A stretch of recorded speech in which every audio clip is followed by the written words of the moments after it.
O grito dela ainda ecoa na minha cabeça todas as noites. Estragou meu casamento, sua velha vagabunda! Essas palavras saíram da boca daquela que seria minha nora, em pleno altar, diante de mais de 200 pessoas. Mas eu não me arrependo do que fiz. Eu, Odete Pacheco, aos 62 anos, fiz o que qualquer mãe faria para proteger um filho, mesmo que isso significasse destruir o dia mais importante da vida dele. Meu nome é Odete Pacheco, tenho 62 anos e moro em Santos, no litoral de São Paulo. Ou melhor, morava. Agora vivo em um pequeno apartamento alugado, longe de tudo o que conheci por décadas. A vida tem dessas reviravoltas, não é mesmo? Num dia você está na primeira fileira de uma igreja tradicional, pronta para ver seu único filho se casar.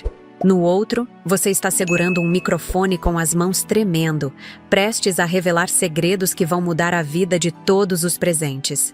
Júlio, meu filho, sempre foi meu orgulho. Criado com todo o carinho após meu divórcio de Cláudio, seu pai. Júlio se formou em engenharia, tinha seu próprio escritório e, segundo todos diziam, um futuro brilhante pela frente. Nunca deu trabalho, nunca me decepcionou, até conhecer Fernanda Ribeiro. Ainda me lembro do dia em que ele a trouxe para jantar em casa pela primeira vez.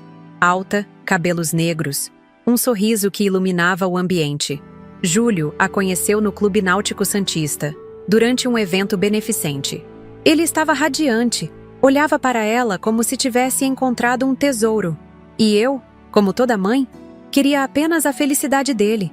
Mas há algo em ser mãe que ninguém conta. Aquele sexto sentido que parece um radar para problemas. E meu radar interno disparou no momento em que ela atravessou a porta da minha casa. Não conseguia explicar na época. Era um desconforto, uma sensação estranha. O jeito como ela olhava para os objetos da sala, como avaliava cada detalhe da decoração, como perguntava sobre a história da família com um interesse que parecia calculado. Afastei esses pensamentos. É só ciúme de mãe, disse para mim mesma enquanto servia o jantar. Toda sogra passa por isso. Os meses seguintes foram um turbilhão. O namoro evoluiu rapidamente para noivado, e antes que eu pudesse piscar, estávamos escolhendo o buffet para o casamento. Júlio estava apaixonado demais para enxergar qualquer coisa além daquele rosto bonito. Quando tentei pedir para que esperassem um pouco mais, ele reagiu mal. Mãe, já tenho 32 anos, sei o que estou fazendo. Foi a primeira vez que discutimos seriamente. A igreja Nossa Senhora da Conceição já estava reservada, o vestido escolhido, os convites enviados. Enquanto isso, pequenos detalhes começaram a me incomodar ainda mais. Os telefonemas que ela recebia e saía para atender longe de todos. Às vezes em que dizia estar com a família, mas minha amiga Roberta a via no restaurante Maresia com outros homens. As histórias sobre sua família que nunca batiam. Ora o pai era empresário, ora trabalhava no exterior. E nunca, em momento algum, conhecemos qualquer parente dela. Numa manhã de domingo, estava tomando café na padaria Pão Dourado, como de costume, quando seu antenor, o dono do mercadinho da Vila Esperança, sentou-se ao meu lado. Homem de respeito, conhecido por todos no bairro há mais de 30 anos. Dona Odete, ele disse em voz baixa, a senhora sabe com quem seu filho está se envolvendo? Senti um frio na espinha. Ele contou que viu Fernanda várias vezes na companhia de homens conhecidos na região por terem ligações com o crime organizado. Tem um especialmente perigoso, o Mário, que chamam de Caixa Preta. É chefe de uma facção que opera no Porto. Saí dali direto para a casa de Roberta. Minha amiga de décadas, a única pessoa em quem podia confiar totalmente. Desabei no sofá dela e contei tudo. Foi Roberta quem sugeriu que investigássemos mais a fundo. Se for verdade, Odete, seu filho está correndo perigo. Se for mentira, pelo menos você vai ter paz de espírito. Nas semanas seguintes, transformamo-nos em detetives amadoras. Roberta fotografou Fernanda saindo de lugares suspeitos. Eu anotei horários, nomes, placas de carros. Era surreal, como se estivesse vivendo dentro de um filme policial. A cada nova descoberta, meu coração afundava mais. Não era apenas uma questão de infidelidade, o que já seria terrível. Era algo muito maior e mais perigoso. O momento decisivo veio quando, desesperada, fui até a delegacia de Polícia Civil.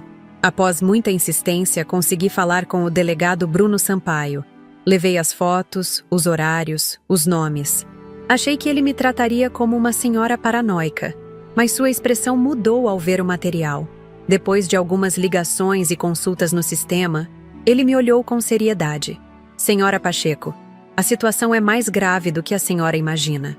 Foi ali que ouvi pela primeira vez a sigla PCC, Primeiro Comando da Capital, uma das maiores organizações criminosas do Brasil. Fernanda não era apenas uma golpista qualquer. Segundo os registros da polícia, ela tinha conexões diretas com o tráfico de drogas que operava no Porto de Santos. Meu filho estava prestes a se casar com alguém que poderia colocá-lo em perigo mortal. Saí da delegacia com as pernas bambas, me apoiando nas paredes. Tentei falar com Júlio naquela mesma noite. Preparei seu prato favorito, abri um vinho bom, criei todo um ambiente para uma conversa difícil. Mas quando comecei a falar, ele explodiu antes mesmo que eu pudesse mostrar qualquer evidência. Você nunca gostou dela, mãe. Sempre procurando defeitos, sempre com essa implicância. Chega! O casamento estava marcado para dali a 2 semanas. Tentei novamente nos dias seguintes, mas ele sequer atendia minhas ligações. Conversei com Cláudio, meu ex-marido, que também não me levou a sério. Você sempre foi dramática demais, Odete. Ele disse com aquele tom condescendente que sempre me irritou. Deixe o menino ser feliz. Nunca me senti tão sozinha quanto naqueles dias. Passei noites inteiras acordada, olhando para o teto, imaginando o futuro do meu filho. Via notícias de violência ligada ao tráfico e tremia pensando que ele poderia estar no meio daquilo tudo. Ou pior, que poderia ser usado como laranja em esquemas de lavagem de dinheiro, já que era um engenheiro respeitado. No dia do casamento, acordei com uma certeza absoluta. Não podia ficar calada. Vesti meu conjunto azul marinho, coloquei meu colar de pérolas, presente do meu pai quando completei 50 anos, e fui para a igreja com um dossiê completo na bolsa. As fotos, os relatórios, tudo o que consegui reunir com a ajuda de Roberta e as informações do delegado Bruno. A igreja Nossa Senhora da Conceição estava lindamente decorada. Flores brancas por todo lado, música suave, convidados elegantes. Sentei-me na primeira fileira, do lado esquerdo, como manda o protocolo. Vi meu filho no altar, lindo em seu terno, nervoso e feliz. Por um momento, quase desisti. Quem era eu para destruir aquele momento? E se estivesse errada? Mas então a marcha nupcial começou.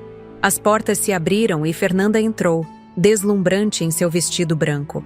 Olhei para o fundo da igreja e vi, entre os convidados, um homem que reconheci das fotos. Mário Caixa Preta. Ele não estava lá para celebrar o amor do casal. Estava marcando o território. O padre Joaquim iniciou a cerimônia. Quando chegou a parte, se alguém tem algo contra esta união, fale agora ou cale-se para sempre. Senti como se o tempo tivesse parado. Um silêncio profundo tomou conta do lugar, como sempre acontece nesse momento. As pessoas se remexeram nos bancos, algumas sorriram. Ninguém espera que alguém realmente fale algo. Levantei-me. Minhas pernas tremiam tanto que achei que cairia ali mesmo. Caminhei lentamente pelo corredor central até o altar.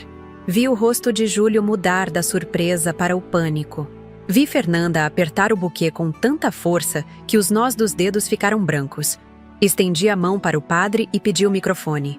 Ele, tão surpreso quanto todos, me entregou automaticamente. Meu filho, comecei com a voz falhando. Não posso deixar você se casar com essa mulher.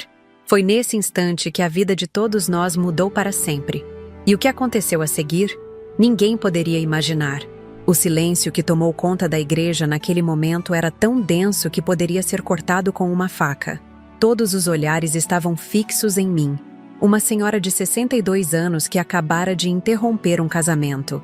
Mas deixe-me contar como cheguei até ali. Como comecei a suspeitar que algo não estava certo com a mulher que meu filho escolheu para compartilhar sua vida.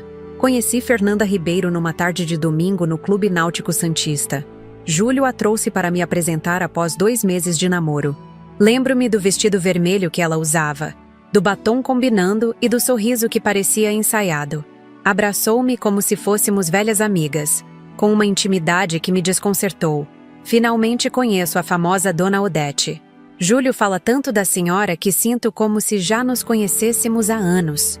Naquele primeiro encontro, tudo parecia normal. Ela contou que trabalhava com relações públicas, que tinha estudado na capital e se mudado para Santos há poucos anos. Falou da família no interior de São Paulo, dos pais que viajavam muito a trabalho. Júlio a olhava com adoração, completando suas frases, rindo de suas piadas. Era o olhar de um homem completamente apaixonado. Mas houve um momento, apenas um breve instante, em que nossos olhares se cruzaram quando Júlio foi ao banheiro. Algo nos olhos dela me causou um desconforto profundo. Um vazio, uma frieza que contrastava com o calor de suas palavras. Pensei estar imaginando coisas.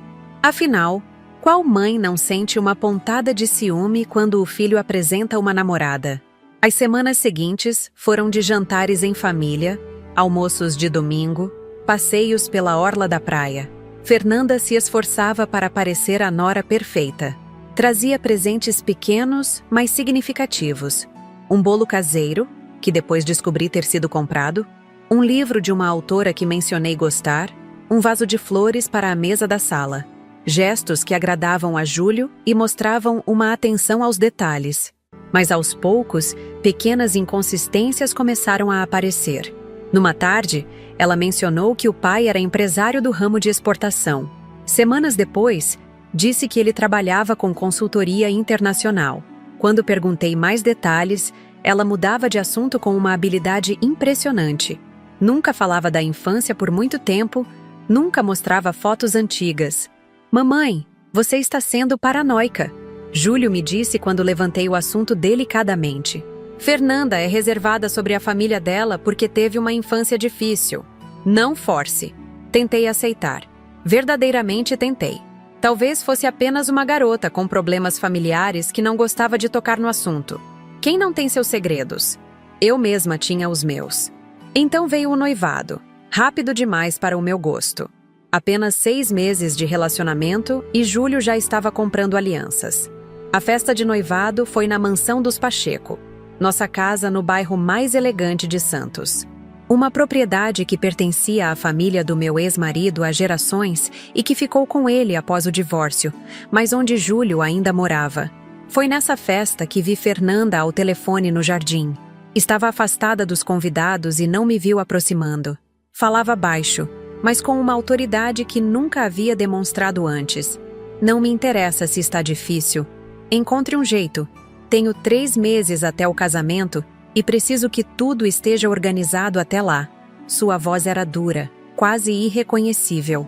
Quando me viu, sorriu instantaneamente, voltando a ser a doce Fernanda. "Ah, Dona Odete, estava apenas resolvendo um problema com o buffet do casamento. Esses fornecedores, sabe como é?" Aquela transformação instantânea me perturbou. Era como se ela usasse uma máscara que podia colocar e remover conforme a necessidade. Comentei com Roberta, minha amiga de décadas, que estava na festa. "Acho que estou ficando maluca, Roberta. Tem algo nessa moça que não me desce." Roberta, diferente de todos os outros, me levou a sério. "Odete, sempre confiei na sua intuição. Se algo parece errado, provavelmente está." Foi Roberta quem, 2 semanas depois, me ligou agitada. Tinha visto Fernanda no restaurante Maresia, um lugar elegante à beira-mar. Ela não estava sozinha, Odete. Estava com um homem. E não era seu filho. Talvez um amigo, um colega de trabalho. Sugeri, querendo acreditar. A forma como se tocavam não sugeria amizade. Roberta respondeu secamente. No dia seguinte, em vez de ir à minha aula de hidroginástica, pedi que Roberta me levasse ao tal restaurante. Sentamos no fundo, chapéus e óculos escuros como disfarce improvável. Nos sentimos como adolescentes em uma aventura proibida. Esperamos por quase 2 horas até que Fernanda apareceu, dessa vez com outro homem. Não era Júlio. Esse era mais velho, cabelos grisalhos, terno caro. Eles sentaram-se num canto discreto e vi quando suas mãos se tocaram sobre a mesa. Uma intimidade que passou rápido, mas inconfundível. "Viu só? Não estou inventando", sussurrou Roberta. "Aquela cena abriu uma ferida em mim. Meu ex-marido, Cláudio, me traiu por anos antes que eu descobrisse. Prometi a mim mesma que nunca deixaria meu filho passar pelo mesmo sofrimento, mas precisava de mais provas. Uma mão tocando outra durante o almoço não era evidência suficiente. Comecei a prestar mais atenção aos detalhes. Fernanda frequentemente cancelava planos de última hora. Tinha compromissos de trabalho que surgiam inesperadamente. Uma vez, liguei para o escritório onde ela dizia trabalhar, apenas para descobrir que ninguém com seu nome trabalhava lá. Quando confrontei Júlio sobre isso, ele explicou que ela havia recentemente mudado de emprego e agora trabalhava como freelancer. Por que ela não contou isso? Perguntei. Ela contou, mãe. Você não prestou atenção, respondeu ele impaciente. Talvez ele estivesse certo. Talvez eu estivesse tão determinada a encontrar falhas que estava inventando problemas. Decidi dar um passo atrás. Afinal, se meu filho a amava tanto, devia haver algo de bom nela que eu não estava vendo. Essa resolução durou exatamente 3 dias. Na quarta-feira daquela semana, fui à padaria Pão Dourado, como fazia todas as manhãs. Seu Antenor, o dono do mercadinho da Vila Esperança, que sempre tomava café ali, veio sentar-se comigo. Um senhor respeitado no bairro, conhecido por todos há mais de 3 décadas. Dona Odete, ele começou com hesitação evidente. Perdoe-me a intromissão, mas é verdade que seu filho vai se casar? Sim, respondi, surpresa com a pergunta. Conhece a noiva? Ele remexeu-se desconfortavelmente na cadeira. Conheço. Não pessoalmente, mas a vejo com frequência no bairro. Fez uma pausa, como se escolhesse cuidadosamente as palavras. A senhora sabe com quem seu filho está se envolvendo? O tom dele me alarmou. Não era o típico fofoqueiro de bairro. Era um homem sério, preocupado. O que você sabe, seu Antenor? Ele olhou ao redor, certificando-se de que ninguém nos ouvia. Tenho visto essa moça na companhia de certos elementos, pessoas que não têm boa reputação na região, especialmente um homem que todos conhecem como Mário Caixa Preta. É um sujeito perigoso, Dona Odete, chefe de uma facção que opera no Porto. Senti meu estômago afundar. A menção ao Porto de Santos, um dos maiores da América Latina, sempre vinha acompanhada de histórias sobre contrabando e tráfico. Era conhecimento comum que organizações criminosas operavam ali, infiltradas entre os milhares de trabalhadores honestos. Tem certeza disso, seu Antenor? É uma acusação muito séria. Ele assentiu gravemente. Não falaria se não tivesse certeza. Meu sobrinho trabalha no Porto. Ele os viu juntos mais de uma vez, em locais onde pessoas comuns não vão. Saí da padaria diretamente para a casa de Roberta. Precisava de alguém em quem confiar plenamente. Alguém que não achasse que eu estava exagerando ou sendo uma sogra intrometida. Contei tudo o que seu Antenor havia dito. Roberta me escutou em silêncio, os olhos arregalando-se à medida que eu falava. Quando terminei, ela pegou minhas mãos entre as suas. Odete, isso é muito mais sério do que pensávamos. Se for verdade, seu filho pode estar em perigo real. Foi ela quem sugeriu que investigássemos mais a fundo. Se for mentira, você terá paz de espírito. Se for verdade, poderá proteger Júlio. Assim começou nossa improvável missão detetivesca. 2 senhoras na casa dos 60, uma viúva e outra divorciada, transformadas em investigadoras amadoras. Teria sido cômico se não fosse tão desesperadamente sério. Roberta tinha um sobrinho que trabalhava como segurança em vários estabelecimentos noturnos de Santos. Através dele, conseguimos informações sobre locais frequentados por pessoas ligadas ao crime organizado. Eu, por minha vez, comecei a observar os padrões de Fernanda. Anotava quando ela dizia estar em um lugar e depois verificava se era verdade. A primeira confirmação veio quando ela cancelou um jantar de família, alegando uma reunião de trabalho. Naquela noite, Roberta a fotografou entrando em um bar conhecido na zona portuária, acompanhada de 2 homens que seu sobrinho identificou como associados do PCC. Não era uma reunião de trabalho qualquer. Passamos semanas nessa investigação improvisada. Eu mantinha um pequeno caderno onde anotava tudo: horários, locais, nomes, placas de carros.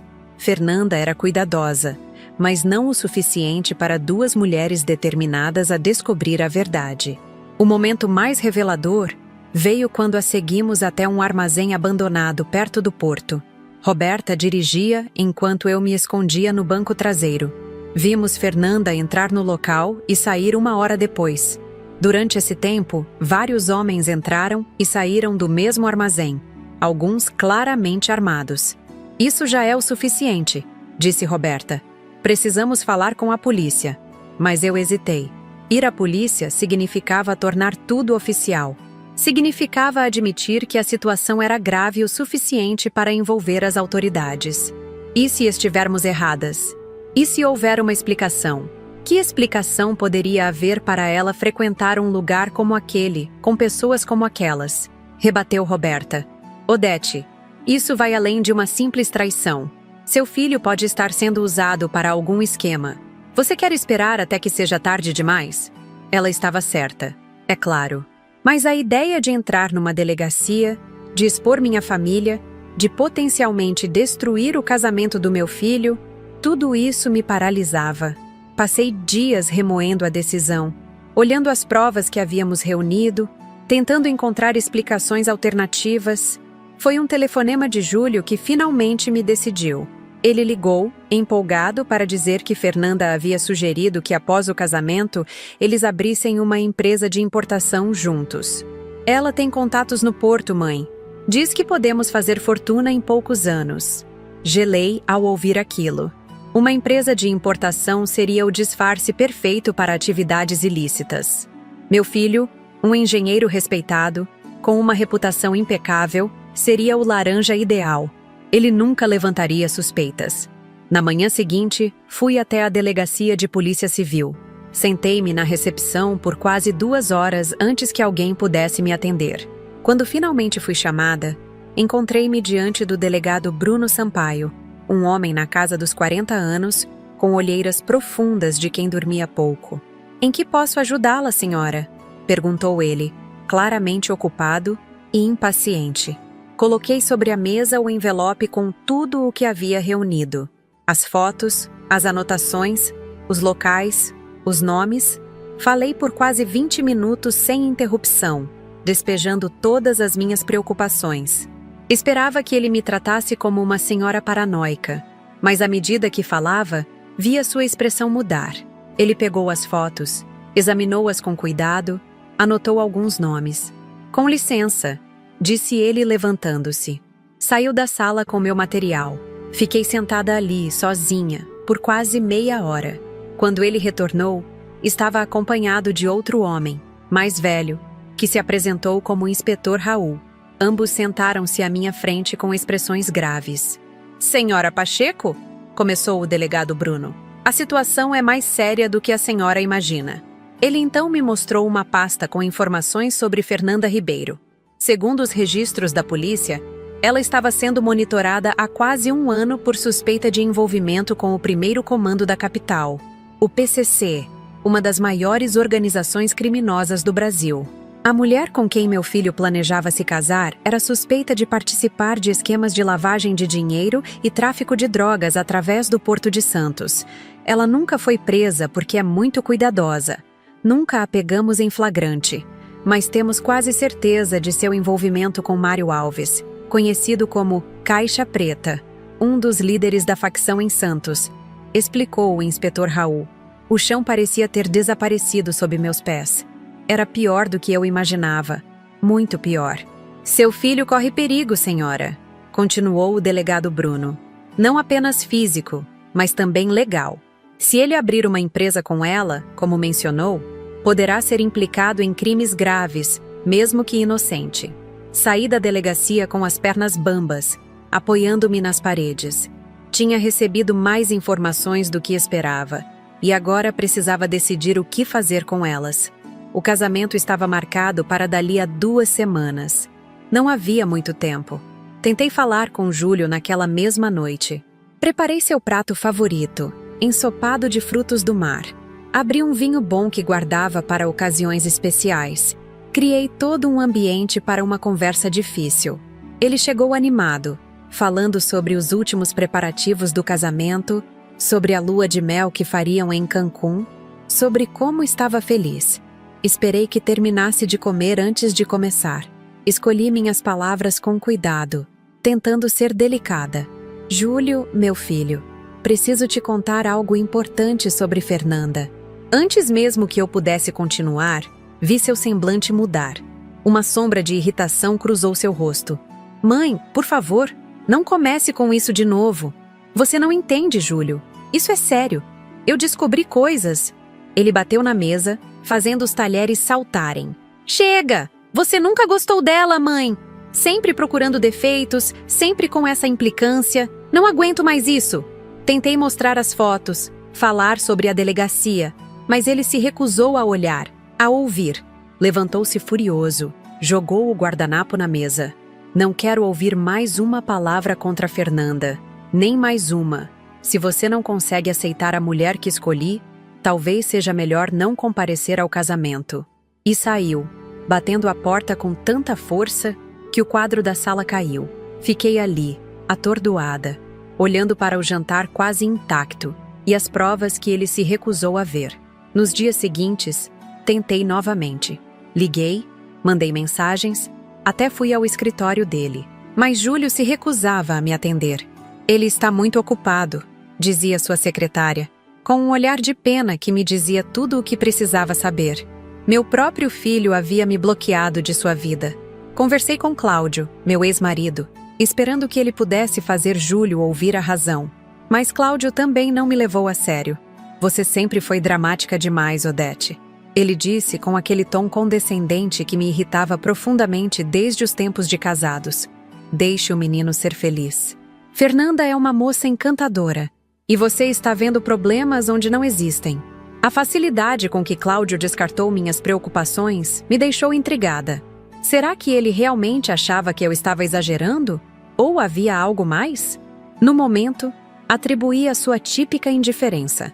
Mais tarde, descobriria o quanto estava enganada. O tempo passava rapidamente.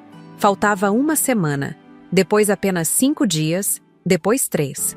O casamento se aproximava e eu me sentia cada vez mais desesperada. Júlio continuava me evitando. As mensagens que eu mandava ficavam sem resposta. Roberta tentou falar com ele também, mas não teve mais sucesso do que eu. O que vou fazer, Roberta? Perguntei numa tarde, tomando chá em sua varanda.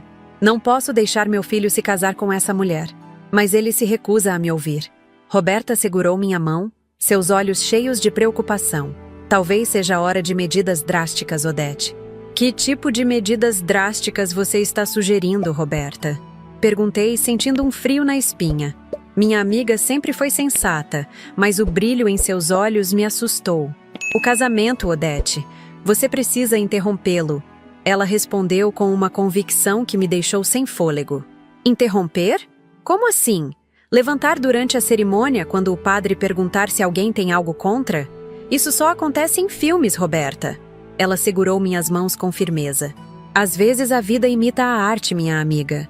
E se for a única maneira de salvar seu filho? Aquela conversa ficou martelando em minha cabeça nos dias que se seguiram. A ideia parecia absurda, digna de uma telenovela das 9. Eu, Odete Pacheco, uma senhora de 62 anos, ex-empresária do ramo têxtil, interrompendo um casamento como uma louca? Impossível. Tinha que haver outra saída. Foi nessa mesma noite que tomei uma decisão. Precisava de provas ainda mais concretas. Provas que nem mesmo Júlio poderia ignorar. E para isso, precisaria ir além das minhas investigações amadoras com Roberta. Precisaria de ajuda profissional. Na manhã seguinte, peguei minhas economias do banco, uma quantia considerável que guardava para emergências. Se havia alguma emergência em minha vida, era essa. Encontrei-me com Gustavo Mendes, um ex-policial que agora trabalhava como detetive particular. Um homem discreto, na casa dos 50 anos, recomendado pelo próprio delegado Bruno quando o procurei novamente. Quero tudo. Expliquei a Gustavo em seu escritório modesto no centro de Santos. Fotos, gravações, provas concretas do envolvimento dela com o crime organizado. Algo que nem mesmo meu filho possa negar. Gustavo ouviu atentamente enquanto eu expunha tudo o que já sabia sobre Fernanda. Quando terminei, ele fez apenas uma pergunta. A senhora tem noção do perigo que está correndo ao investigar alguém ligado ao PCC? Tenho medo, admiti. Mas tenho mais medo ainda do que pode acontecer com meu filho se eu não fizer nada. Ele assentiu, como se entendesse perfeitamente. Vou precisar de um adiantamento para começar. E não posso prometer resultados imediatos. Essas pessoas são cautelosas. Entreguei-lhe um envelope com dinheiro sem hesitar.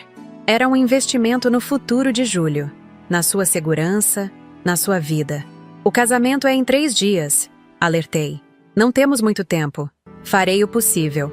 Foi tudo o que ele prometeu. Nos 2 dias seguintes, vivi em um estado de nervos que nunca havia experimentado antes. Cada ligação telefônica me sobressaltava. Cada batida na porta me fazia pular. Não conseguia comer direito. Mal dormia. Roberta vinha me visitar diariamente, preocupada com meu estado. Você parece um fantasma, Odete, disse ela na tarde do 2º dia. Isso está te consumindo. É meu filho, Roberta. O que você esperava?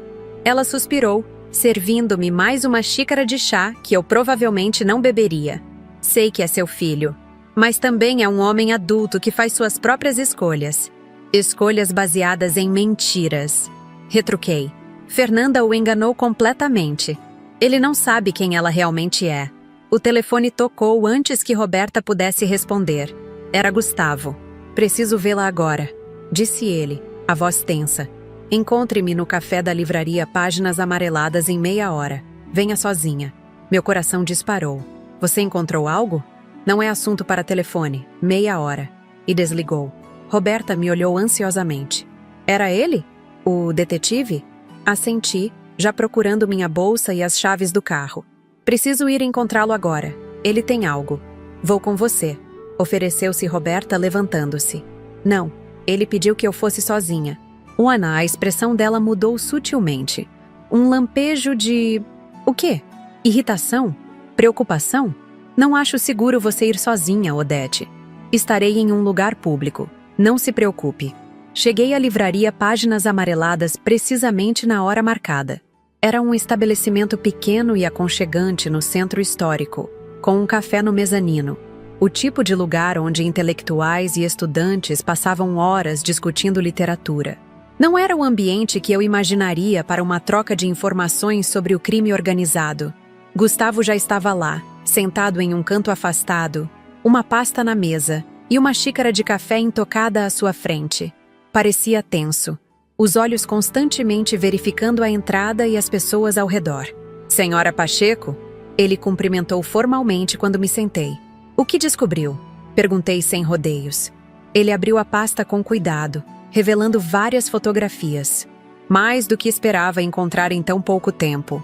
As fotos mostravam Fernanda em diversos locais, saindo de um depósito no Porto de Santos, em uma reunião com homens de aparência intimidadora em um restaurante isolado, entrando em um carro com Mário Caixa Preta, em uma boate, beijando um homem que definitivamente não era meu filho. Consegui isso em apenas 2 dias, explicou Gustavo. Ela não é tão cuidadosa quanto deveria, considerando com quem está envolvida. O que isso significa? Significa que ela está profundamente envolvida com o PCC. Não é apenas uma associada casual.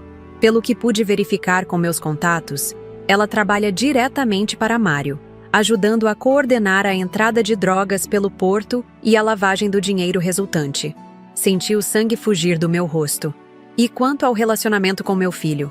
Gustavo hesitou, como se medisse suas palavras. De acordo com o que descobri, seu filho representa uma oportunidade perfeita para a organização. Um engenheiro respeitável, de boa família, sem qualquer antecedente criminal. O marido ideal para abrir empresas legítimas que possam servir de fachada para operações de lavagem de dinheiro. Fechei os olhos, sentindo o peso daquela revelação. Era exatamente o que eu temia. Júlio não era um namorado para Fernanda. Era um ativo, uma ferramenta, uma peça em um jogo muito maior e mais perigoso. Isso não é tudo, continuou Gustavo, tirando mais algumas fotos da pasta. Consegui imagens dela em um encontro ontem à noite. Não foi fácil. Tive que subornar um garçom para colocar uma microcâmera na mesa deles. As novas fotos mostravam Fernanda jantando com Mário em um restaurante elegante nos arredores de Santos. Estavam próximos, íntimos. Em uma das imagens, Ele passava a mão pelo rosto dela em um gesto que só poderia ser descrito como carinhoso. Eles têm um relacionamento? Perguntei, sentindo náuseas. Ao que parece, sim, e não é recente. Segundo minhas fontes, eles estão juntos há anos. Ela é, para todos os efeitos, a mulher de Mário no mundo do crime. Então, por que se casar com meu filho? Como eu disse, seu filho é uma oportunidade valiosa para eles. Uma cobertura perfeita, um acesso a círculos sociais que normalmente estariam fechados para pessoas como Mário. Olhei novamente para as fotos, meu coração partido pelo que via. Não era apenas o envolvimento criminal que me preocupava, mas a completa manipulação emocional de Júlio. Ele realmente amava Fernanda. Acreditava que ela o amava também. Descobrir não apenas que ela o estava usando, mas que mantinha um relacionamento com outro homem. Seria devastador. Isso não é tudo, disse Gustavo, sua voz ficando ainda mais grave. Ele tirou um pequeno gravador do bolso. Consegui gravar parte da conversa deles ontem. Apertou o play. A voz de Fernanda saiu clara, fria, calculista. Tão diferente da voz doce que usava com meu filho. O idiota não suspeita de nada. Acha que vamos abrir uma empresa de importação legítima. Mal sabe ele que será nosso principal laranja. Se algo der errado, é ele quem vai cair, não nós. A voz masculina, presumivelmente de Mário, respondeu com uma risada. E a mãe dele? Ouvi que ela anda fazendo perguntas. Aquela velha intrometida? A risada de Fernanda era cortante como uma lâmina. Ela não consegue provar nada. E depois do casamento, vou garantir que Júlio se afaste completamente dela. Ela não será um problema. Gustavo desligou o gravador. Fiquei em silêncio, tentando absorver o que acabara de ouvir. A frieza com que falavam sobre usar meu filho, sobre me afastar dele, era quase inumano. Tem mais uma coisa que precisa saber, disse Gustavo, olhando em volta para garantir que ninguém estava ouvindo. Descobri que eles têm um plano específico após o casamento.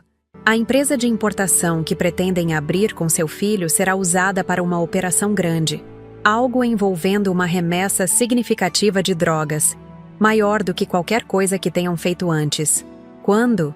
Logo após a lua de mel. Já está tudo organizado.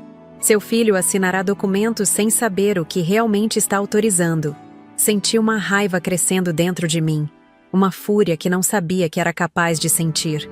Não era apenas o futuro de Júlio que estava em jogo, mas potencialmente sua liberdade, sua vida. O que posso fazer com isso? Perguntei, indicando as fotos e o gravador. Legalmente? Não muito. São evidências obtidas de forma irregular. Não serviriam em um tribunal. Gustavo fez uma pausa. Mas para convencer seu filho, podem ser suficientes. Saí daquele café com a pasta debaixo do braço, sentindo seu peso como se carregasse chumbo. Tinha em mãos a prova definitiva de que Fernanda era uma fraude, uma criminosa, uma manipuladora. Provas que poderiam abrir os olhos de Júlio, se ele estivesse disposto a vê-las. Dirigi até o apartamento dele, determinada a fazer uma última tentativa. Tinha certeza de que, diante de evidências tão concretas, ele finalmente enxergaria a verdade. O porteiro me deixou subir, um dos poucos que ainda me tratava normalmente, apesar dos boatos que certamente circulavam sobre minha implicância com a noiva do meu filho. Toquei a campainha várias vezes, até ouvir passos irritados do outro lado. Júlio abriu a porta com uma expressão de impaciência que se transformou em surpresa ao me ver. Mãe? O que está fazendo aqui? Precisamos conversar, Júlio. É importante. Mais importante do que você imagina. Ele hesitou, claramente relutante em me deixar entrar. Finalmente, deu um passo para o lado. 5 minutos. É tudo o que tenho. Estou ocupado com os últimos preparativos do casamento. O apartamento estava uma bagunça. Malas semi-arrumadas para a lua de mel, caixas de presentes empilhadas, papéis espalhados. Senti uma pontada ao ver aquela cena doméstica, sabendo o que estava prestes a destruir. Júlio, sei que você não quer me ouvir. Sei que acha que estou apenas sendo uma mãe ciumenta e controladora, mas preciso que veja isso. Abri a pasta, espalhando as fotos sobre a mesa de centro. Ele olhou para as imagens com uma expressão confusa que rapidamente se transformou em choque. Pegou uma das fotos, Fernanda beijando outro homem, e a examinou de perto, como se procurasse algum sinal de manipulação. O que é isso? De onde tirou essas fotos? Contratei um detetive particular. Havia tantas coisas que não faziam sentido, tantos sinais de alerta. Eu precisava saber a verdade, Júlio. Ele continuou olhando as outras fotos. Fernanda com Mário, Fernanda em locais suspeitos no porto, Fernanda em reuniões com pessoas claramente perigosas. Isso pode ser qualquer coisa, disse ele, mas sua voz já não tinha a mesma convicção. Reuniões de trabalho, amigos. Não são amigos, Júlio. São membros do PCC. E este homem, apontei para Mário, é Mário Caixa Preta, um dos líderes da facção em Santos. Como você poderia saber disso? O tom dele era defensivo, mas seus olhos não conseguiam se afastar das imagens. Falei com a polícia. Eles já estão monitorando Fernanda há algum tempo. Ela está envolvida em esquemas de tráfico de drogas e lavagem de dinheiro. Júlio passou a mão pelos cabelos, visivelmente perturbado. Isso é loucura, mãe. Está me dizendo que minha noiva é uma criminosa? Que está envolvida com traficantes? É absurdo. Também achei absurdo no começo. Queria estar errada, acredite. Mas tem mais. Peguei o gravador e apertei o play. A voz de Fernanda encheu o apartamento, fria e calculista, falando sobre usar Júlio como laranja, sobre garantir que ele se afastasse de mim após o casamento. Vi o rosto do meu filho empalidecer enquanto ouvia, a negação em seus olhos lentamente dando lugar à dor e à confusão. Quando a gravação terminou, houve um longo silêncio. Júlio sentou-se pesadamente no sofá, olhando para o nada. Ela me chamou de idiota, sussurrou ele finalmente. Ela está me usando. Sentei-me ao lado dele, querendo abraçá-lo, mas receosa de que ele me rejeitasse. Sinto muito, meu filho. Tanto, tanto. Eu só queria te proteger. Ele se levantou abruptamente, caminhando de um lado para o outro da sala. Não. Deve haver alguma explicação. Talvez ela esteja infiltrada, trabalhando para a polícia, algo assim. Era doloroso ver como ele ainda buscava desesperadamente uma explicação que permitisse que Fernanda fosse inocente. Era o instinto humano básico de proteger aquilo em que acreditamos, mesmo diante de evidências incontestáveis do contrário. Júlio, ouça. Minha voz era gentil, mas firme. Fui à delegacia de polícia civil. Falei com o delegado Bruno Sampaio. Fernanda está sendo investigada por envolvimento com o crime organizado. Não é uma policial infiltrada. É uma criminosa. Você foi à polícia falar da minha noiva? A incredulidade em sua voz era palpável. Como pôde fazer isso? Porque temia por você. E estava certa em temer. Eles já sabiam quem ela era, Júlio. Já estavam monitorando-a. E agora sabem que ela planeja te usar para facilitar os negócios do PCC. Ele ficou em silêncio novamente, absorvendo tudo aquilo. Então, pegou o celular do bolso. O que está fazendo? Perguntei, alarmada. Vou ligar para ela. Quero ouvir o lado dela nessa história. Não. Júlio, se você contar o que sabe, eles vão... Parei, assustada com as possibilidades. Vão o quê, mãe? A compreensão lentamente surgiu em seu rosto. Você acha que eles podem me machucar? Que Fernanda poderia... Ele não conseguiu completar a frase. Não sei do que eles são capazes, mas sei que são perigosos. E se Fernanda descobrir que você sabe a verdade antes do casamento, todo o plano deles estará arruinado. Júlio olhou para o telefone em sua mão, depois para as fotos na mesa. Preciso pensar. Preciso processar tudo isso. O casamento é amanhã, Júlio. Lembrei suavemente. Não temos muito tempo. Ele me encarou. Um turbilhão de emoções em seus olhos. Dor, confusão, raiva, medo. Preciso que vá embora agora, mãe. Por favor. Júlio, por favor. Preciso ficar sozinho. Relutantemente, me levantei. Posso deixar essas provas com você? Ele assentiu silenciosamente. Na porta, me virei para olhá-lo uma última vez. Parecia tão jovem de repente, tão vulnerável. Aquele menino que eu havia criado, que eu amava mais que tudo no mundo. Seja qual for sua decisão, estarei ao seu lado. Sempre. Ele não respondeu. Fechou a porta suavemente após minha saída. Passei a noite em claro, esperando por uma ligação, uma mensagem, qualquer sinal de que Júlio havia tomado uma decisão. Nada veio. Liguei várias vezes. mas todas foram para a caixa postal. Mandei mensagens que ficaram sem resposta. Na manhã do casamento, ainda sem notícias dele, me vesti com cuidado. O conjunto azul marinho que havia comprado especialmente para a ocasião, meu colar de pérolas. Não sabia se Júlio cancelaria o casamento ou se seguiria adiante fingindo não saber de nada. Talvez com algum plano próprio. Só sabia que precisava estar lá, independentemente do que acontecesse. Roberta veio me buscar. Alguma notícia dele? Perguntou enquanto dirigia para a igreja Nossa Senhora da Conceição. Nenhuma. Não sei o que ele decidiu fazer. E o que você vai fazer se ele decidir seguir com o casamento mesmo sabendo a verdade? Era a pergunta que eu vinha evitando desde a noite anterior. O que eu faria? Ficaria sentada, calada, vendo meu filho se casar com uma mulher que planejava destruí-lo? Ou tomaria aquelas medidas drásticas que Roberta havia sugerido? Não sei, respondi honestamente. Espero que não chegue a isso. Mas enquanto o carro se aproximava da igreja, já lotada de convidados elegantemente vestidos, um pensamento começou a se formar em minha mente. Se fosse necessário, se Júlio seguisse com aquela farsa, eu teria que fazer algo que nunca imaginei ser capaz. Teria que me levantar diante de todos e expor a verdade. Teria que interromper o casamento do meu próprio filho. A igreja Nossa Senhora da Conceição estava esplêndida naquela manhã. Flores brancas e douradas decoravam cada banco. Velas perfumadas iluminavam o altar centenário. E o sol entrava pelos vitrais coloridos, criando um espetáculo de luzes no chão de mármore. Em outras circunstâncias, teria sido o cenário perfeito para uma celebração de amor. Mas para mim, enquanto caminhava pelo corredor lateral procurando um lugar discreto para sentar, parecia o cenário de um desastre iminente. Odete, por aqui. A voz de Cláudio, meu ex-marido, me chamou. Estava elegante em seu terno escuro, como sempre impecavelmente vestido. Ao seu lado, um lugar vazio na primeira fileira, o lugar tradicionalmente reservado para a mãe do noivo. Hesitei.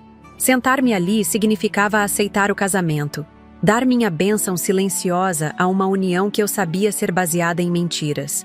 Por outro lado, ficar nos fundos me colocaria em posição ideal para o que eu poderia precisar fazer. Vamos, Odete. Não crie mais problemas. Cláudio sussurrou quando me aproximei. Seu sorriso era cordial, mas seus olhos transmitiam uma advertência clara. Algo no tom dele me incomodou. Problemas? É assim que você vê minha preocupação com nosso filho? Como um problema? Você sabe muito bem do que estou falando. Seus delírios sobre Fernanda, suas investigações ridículas. Já basta, não acha? É o dia do casamento dele. Olhei para Cláudio com novos olhos. Havia algo em sua atitude. Uma tensão que ia além da irritação normal com uma ex-esposa intrometida. Uma suspeita começou a se formar em minha mente. Mas antes que pudesse explorar esse pensamento, a música mudou. Os convidados se levantaram. O noivo estava chegando. Júlio caminhou pelo corredor central, acompanhado pelo padrinho, seu primo Daniel. Meu filho estava lindo em seu terno, mas seus olhos estavam diferentes. Havia uma dureza ali que eu nunca tinha visto antes. Não olhou na minha direção nem uma vez enquanto tomava seu lugar no altar. Ele sabe, pensei comigo mesma. Ele viu as provas, acredita nelas, mas vai seguir com o casamento mesmo assim. Por quê? A resposta me ocorreu como um raio. Ele tinha um plano. Júlio sempre foi inteligente, metódico. Se decidiu seguir com o casamento mesmo sabendo a verdade sobre Fernanda, devia ter algo em mente. A marcha nupcial começou a tocar. As portas da igreja se abriram. Todos os olhares se voltaram para Fernanda, deslumbrante em seu vestido branco de renda italiana.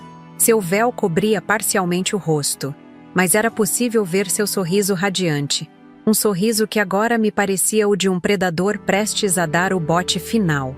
Enquanto ela caminhava lentamente pelo corredor, apoiada no braço de um homem que se apresentava como seu tio, mas que eu nunca havia visto antes, examinei os convidados do lado dela. Reconheci algumas faces das fotografias que Gustavo me mostrara.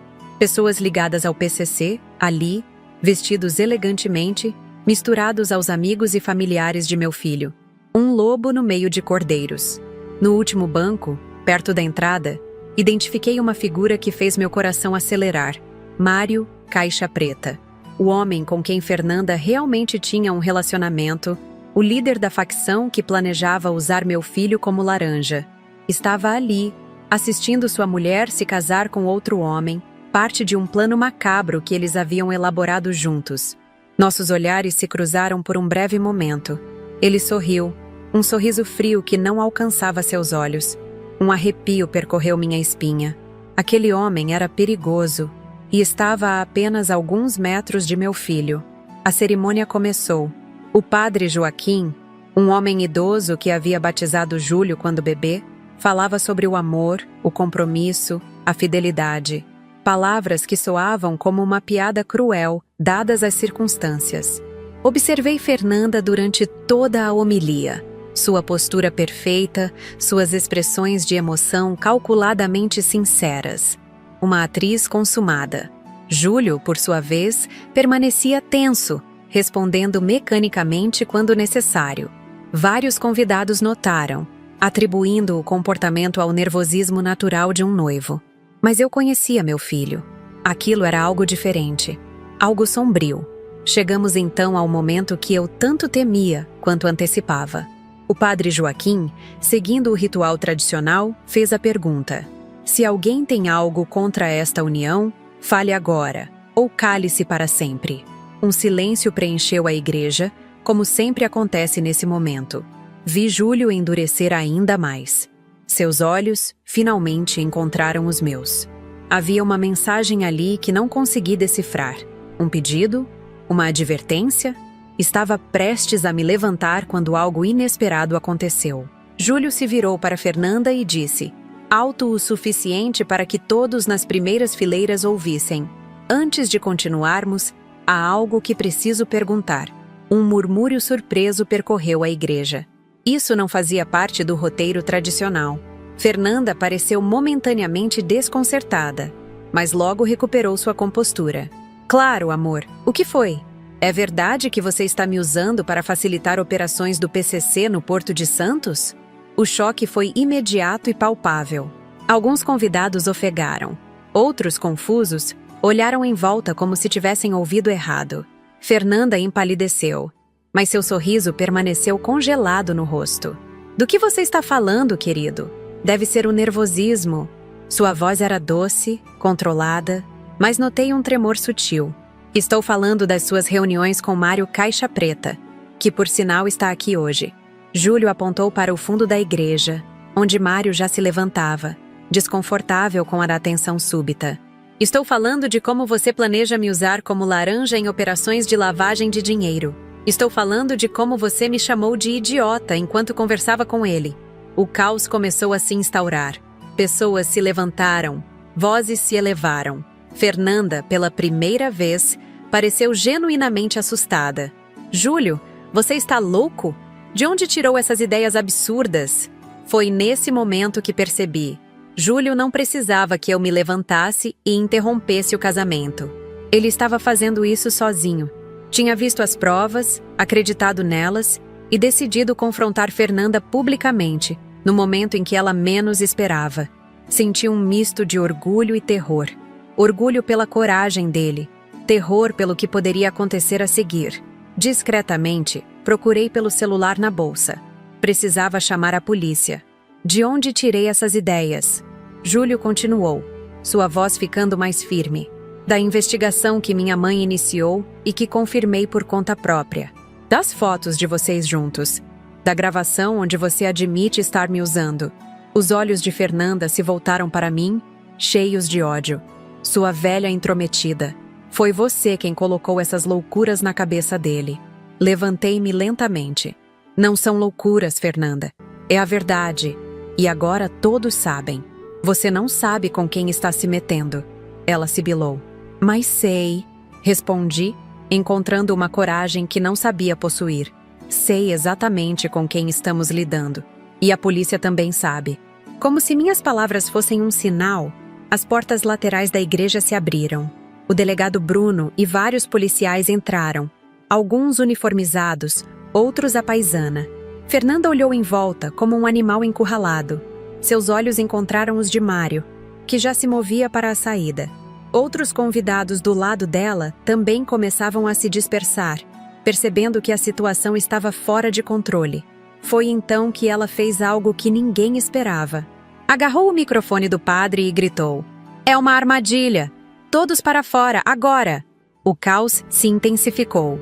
Pessoas corriam em todas as direções. Ouvi gritos, vi empurrões. Os policiais tentavam controlar a situação, mas estavam em menor número. Júlio desceu do altar e veio em minha direção. "Mãe, precisamos sair daqui." Mas antes que pudéssemos nos mover, Fernanda estava na minha frente. Seu belo rosto estava contorcido em uma máscara de fúria. "Estragou meu casamento, sua velha vagabunda." Suas palavras me atingiram como um tapa. Não pela grosseria, mas pela confirmação final de que tudo o que eu suspeitava era verdade. Essa era a verdadeira Fernanda. Não a doce moça que fingiu ser por meses, mas esta criatura raivosa que via seus planos desmoronarem. "Afaste-se da minha mãe", ordenou Júlio, colocando-se entre nós. "Você é tão idiota quanto ela." Fernanda cuspiu as palavras. "Acha que acabou? Isso está apenas começando."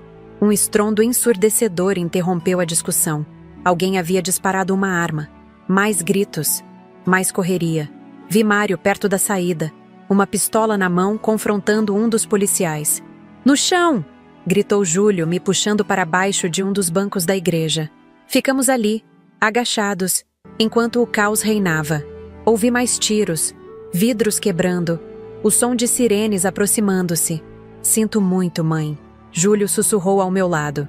"Eu devia ter te ouvido antes." "Está tudo bem", respondi segurando sua mão. "O importante é que você descobriu a verdade a tempo." "Como você descobriu? Como soube que algo estava errado com ela?" "Instinto de mãe", respondi simplesmente. E algumas coincidências que não faziam sentido. Ficamos em silêncio por alguns minutos, ouvindo o tumulto diminuir gradualmente. Mais policiais haviam chegado.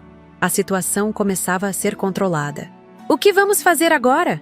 perguntou Júlio, sua voz transmitindo toda a confusão e dor que sentia. "Primeiro, vamos sair daqui com segurança. Depois, um dia de cada vez, filho." Um policial finalmente nos encontrou, agachados sob o banco. "Senhora Pacheco? Senhor Pacheco? Venham comigo. Vamos tirá-los daqui." Seguimos o oficial por uma saída lateral, evitando o caos que ainda dominava a entrada principal da igreja. Lá fora, várias viaturas policiais estavam estacionadas, luzes piscando. Paramédicos atendiam alguns convidados feridos na confusão. Vi Fernanda sendo colocada na traseira de uma viatura, algemada. Seu vestido de noiva, outrora imaculado, agora rasgado e sujo. O delegado Bruno veio ao nosso encontro. "Vocês estão bem?" Assentimos, ainda em choque. Conseguimos prender Fernanda e alguns dos comparsas dela, incluindo 2 importantes membros do PCC. Mas Mário escapou no tumulto. Um calafrio percorreu minha espinha. "Ele vai vir atrás de nós?"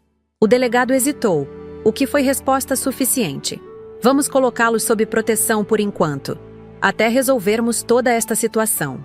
Júlio olhava para a igreja, para o que deveria ter sido o cenário do dia mais feliz de sua vida, e agora parecia um campo de batalha. Como fui tão cego? Como não percebi o que ela era? "Ela era muito boa no que fazia, filho", respondi suavemente. "Enganou muita gente. Mas não você. Você viu através dela desde o início." Apom, não havia orgulho em sua constatação, apenas uma tristeza profunda. Abracei-o, sentindo seu corpo tremer ligeiramente. Meu menino forte, sempre tão confiante, agora parecia tão vulnerável. Foi nesse momento que notei algo estranho. Cláudio, meu ex-marido, estava conversando intensamente com o delegado Bruno um pouco mais afastado. A linguagem corporal dele parecia defensiva, quase agressiva. O delegado, por sua vez, tinha uma expressão severa. "O que está acontecendo ali?" perguntei a um policial próximo, indicando os dois com um movimento discreto da cabeça. O policial pareceu desconfortável. "Não tenho certeza se posso..." "Por favor", insisti. "É o pai do meu filho. Precisamos saber." O homem suspirou. "Aparentemente, durante a operação, encontramos evidências de que o Sr. Pacheco pode ter conexões com o mesmo grupo criminoso." O mundo pareceu parar por um instante. Cláudio? Envolvido com o PCC? Ainda é uma investigação preliminar, o policial apressou-se em dizer. Mas parece que ele pode ter sido o elo inicial. A forma como Fernanda conheceu seu filho. Júlio, que ouvia a conversa, empalideceu. Meu próprio pai me apresentou a ela sabendo quem ela era? Sabendo o que planejavam fazer comigo? A pergunta ficou sem resposta, mas a expressão do policial disse tudo. Vi quando o delegado Bruno fez um gesto e outro policial se aproximou de Cláudio, aparentemente lendo seus direitos. Isso não pode estar acontecendo, murmurou Júlio, atordoado. Mas estava. Diante de nossos olhos, Cláudio Pacheco, empresário respeitado, ex-marido, pai de Júlio, estava sendo conduzido a uma viatura policial, o rosto uma máscara de fúria e vergonha. Quando passou por nós, ele evitou nossos olhares. Apenas no último momento, já na porta da viatura, seus olhos encontraram os meus. Não havia arrependimento ali, apenas raiva por ter sido pego. Por que, Cláudio? A pergunta escapou dos meus lábios. Ele não respondeu, mas não precisava. A resposta era óbvia. Dinheiro. Sempre foi o dinheiro com ele. Durante nosso casamento, sempre reclamou que seus negócios legítimos não rendiam o suficiente, que merecíamos mais, que queria dar luxos a Júlio. Aparentemente, encontrou uma maneira de conseguir isso. Uma maneira que agora destruía não apenas sua vida, mas quase destruiu a de nosso filho também. Júlio e eu fomos conduzidos a uma viatura separada. O delegado Bruno explicou que iríamos para a delegacia prestar depoimento formal e depois seríamos encaminhados para um local seguro até que a situação se normalizasse. E quanto à mansão dos Pacheco? Posso voltar para casa depois? Perguntou Júlio. O delegado trocou um olhar significativo com outro policial antes de responder. Receio que a mansão e todos os bens do seu pai estejam sendo confiscados como parte da investigação. Há indícios de que foram adquiridos com dinheiro do crime. Outro golpe.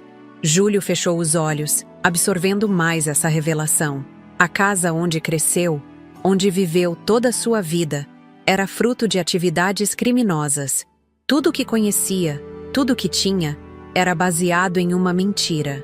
Dentro da viatura, no caminho para a delegacia, Júlio finalmente desabou. Não com lágrimas dramáticas ou soluços altos, mas com um silêncio carregado de dor que partiu meu coração. "O que vamos fazer agora, mãe?" perguntou ele, a voz quase inaudível. Peguei sua mão, como fazia quando ele era pequeno e tinha medo do escuro. "Vamos recomeçar, filho. Juntos. Um passo de cada vez."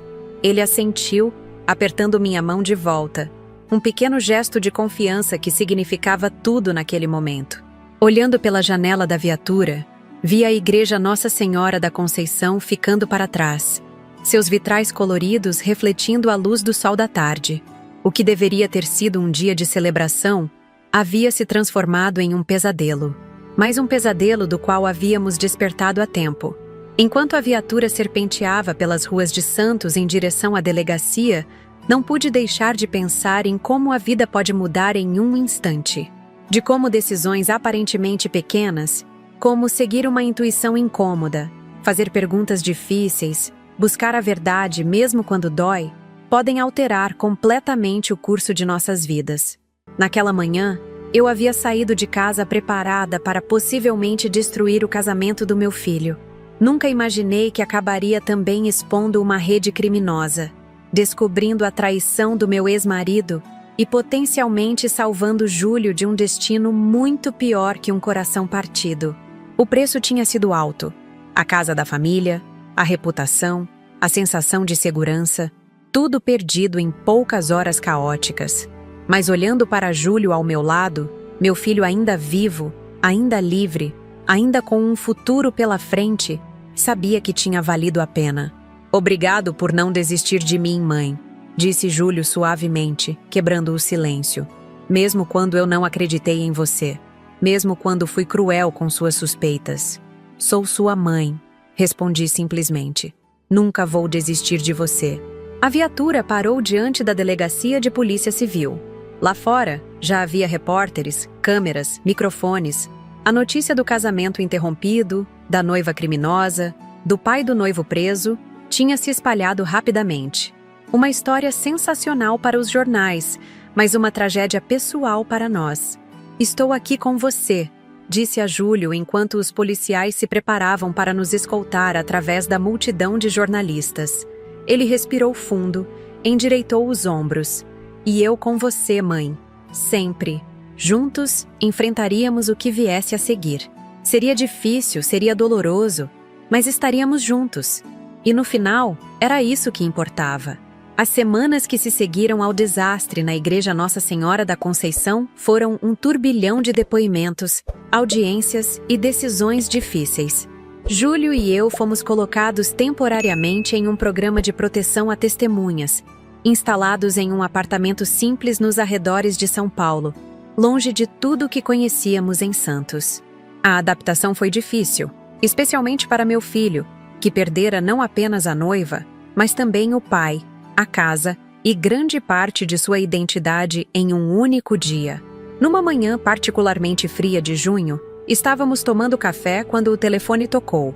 Era o delegado Bruno, nossa principal ponte com o mundo exterior durante esse período de isolamento. "Senhora Pacheco, precisamos que venham à Delegacia Central hoje à tarde. Há desenvolvimentos no caso que precisamos discutir pessoalmente." Algo em sua voz me deixou alerta. "Aconteceu alguma coisa com o Cláudio?" Foi meu primeiro pensamento. Apesar de tudo que meu ex-marido havia feito, ainda me preocupava com seu bem-estar. "Não, não é sobre seu ex-marido. É algo diferente. Prefiro explicar quando estiverem aqui." Júlio, que ouvia a conversa pelo viva-voz, parecia apreensivo. Desde o incidente, ele havia se tornado mais calado, mais introspectivo.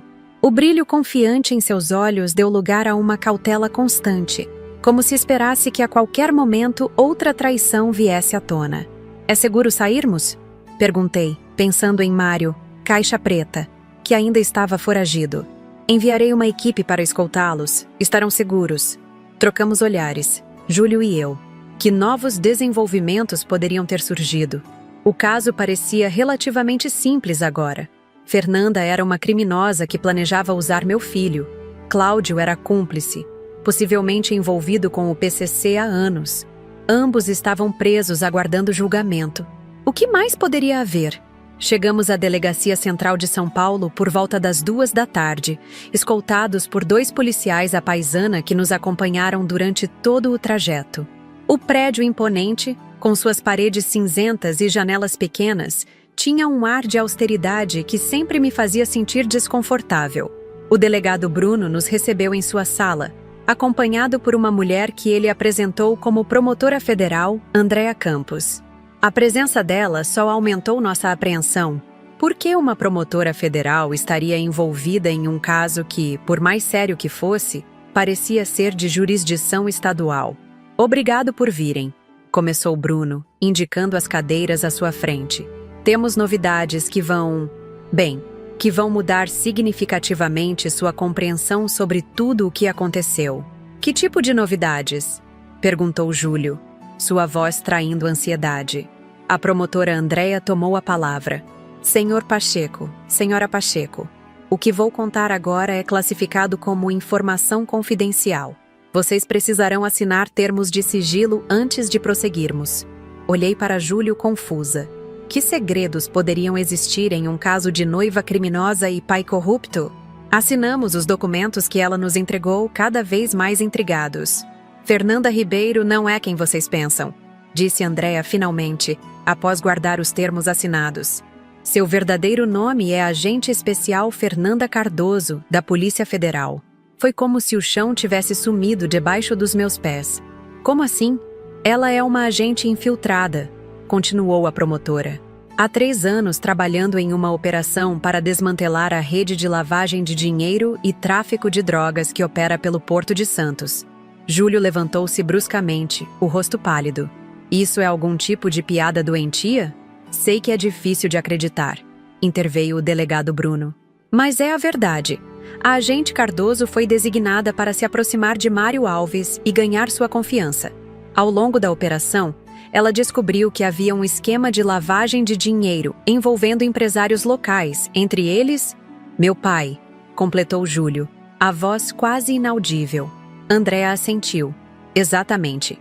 Seu pai, Cláudio Pacheco, era um dos principais lavadores de dinheiro para o PCC em Santos. A fortuna da família, a mansão, os carros, tudo vinha dessas atividades ilícitas. Minha mente trabalhava a 1000 por hora, tentando processar essas informações.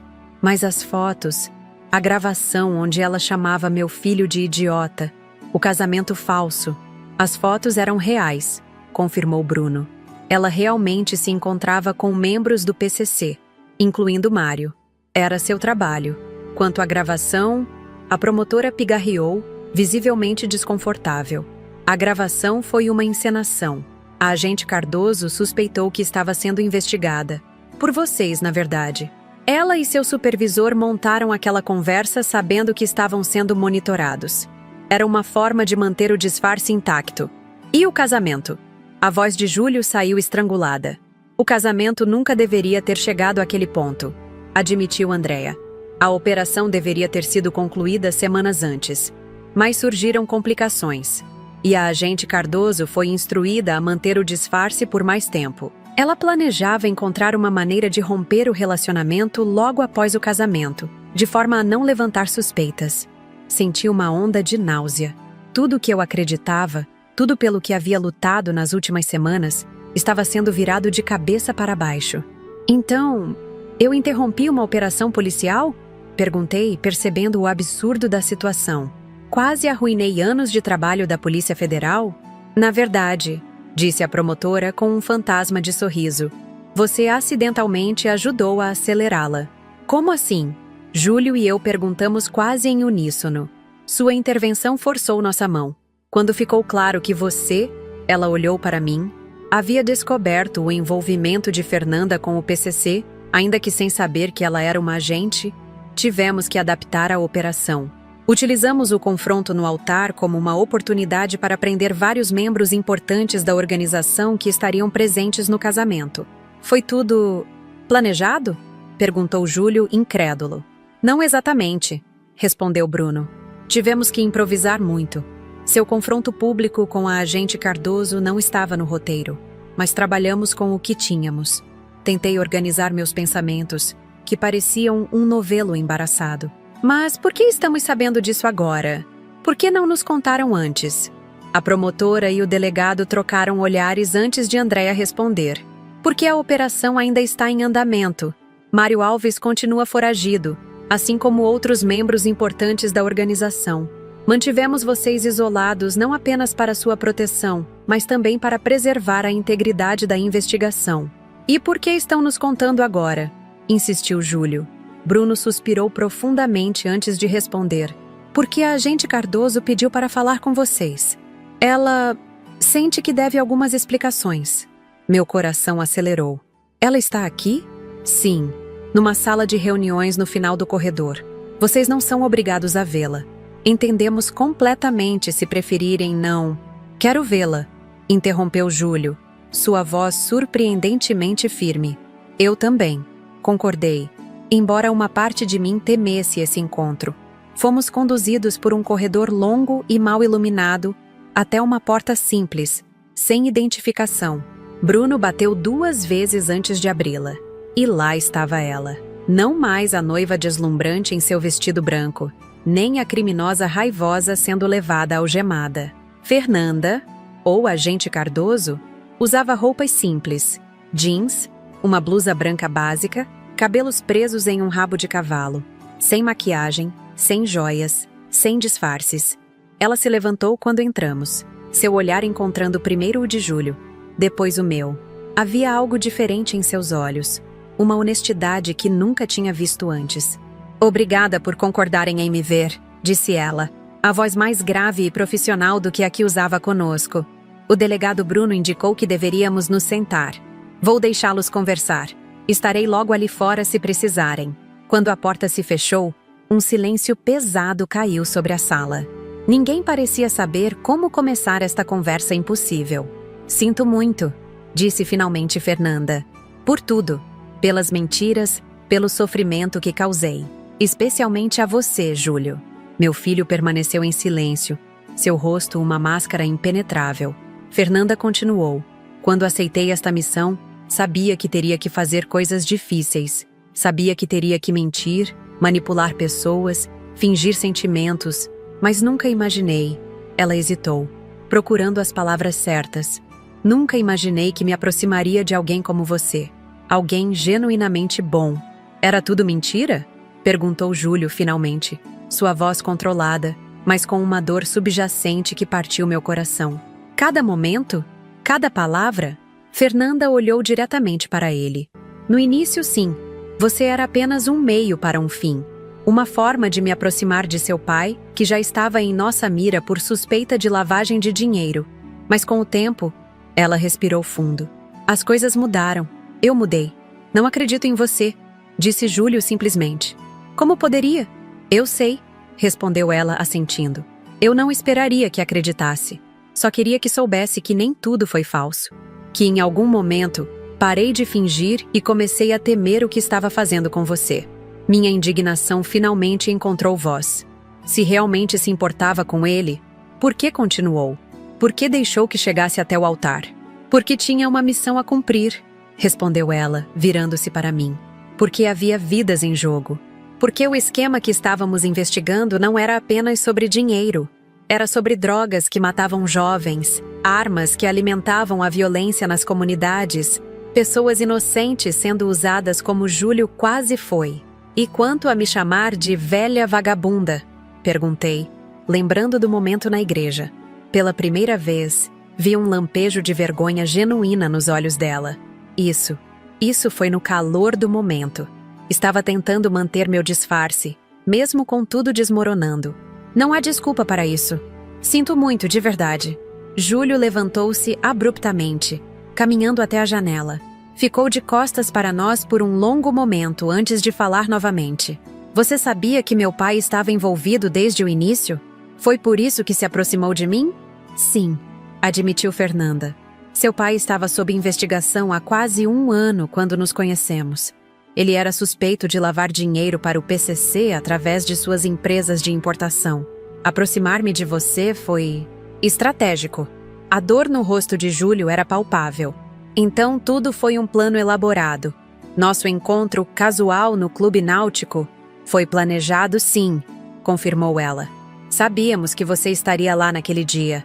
Mário tinha dado instruções para que eu me aproximasse, ganhasse sua confiança, eventualmente me casasse com você. O plano era usar sua posição como engenheiro respeitado para expandir as operações de lavagem. E meu pai concordou com isso? Com usar o próprio filho? Fernanda hesitou. Seu pai sabia que Mário tinha interesse em você como potencial laranja. Ele não se opôs. A revelação caiu como uma bomba. Cláudio não apenas estava envolvido com criminosos, mas havia permitido, talvez até facilitado, que seu próprio filho fosse usado por eles. A traição era ainda mais profunda do que imaginávamos. Por que está nos contando tudo isso agora? Perguntei, tentando entender o propósito daquele encontro doloroso. Porque vocês merecem saber a verdade, respondeu ela. E por que precisamos de sua ajuda? Nossa ajuda? Repeti incrédula. Depois de tudo isso, você ainda quer algo de nós? Mário Alves continua foragido, explicou Fernanda. Assim como vários outros líderes importantes do esquema. Acreditamos que eles estão planejando uma grande operação, possivelmente a maior remessa de drogas já tentada pelo Porto de Santos. Se conseguirmos detê-los e apreender essa carga, podemos desmantelar completamente a rede. E o que isso tem a ver conosco? Perguntou Júlio, voltando-se finalmente para encará-la. Eles pensam que eu sou uma criminosa que foi presa, explicou Fernanda. Não sabem que sou uma agente. Se eu escapar da prisão e fizer contato, dizendo que quero vingança contra vocês por terem arruinado tudo, eles podem me aceitar de volta, especialmente se eu oferecer informações valiosas. Que tipo de informações? Perguntei, já temendo a resposta. Onde vocês estão escondidos? Um silêncio pesado seguiu suas palavras. Ela estava sugerindo que nos usássemos como isca. Absolutamente não, declarei. Já passamos por trauma suficiente. Não vamos nos colocar deliberadamente em perigo. Estariam protegidos, é claro. Apressou-se Fernanda. Haveria agentes disfarçados por toda parte, monitorando cada movimento. Vocês nunca estariam realmente em risco. Como podemos confiar em você? Perguntou Júlio, sua voz carregada de amargura. Você mentiu para nós por meses. Planejou um casamento inteiro baseado em mentiras.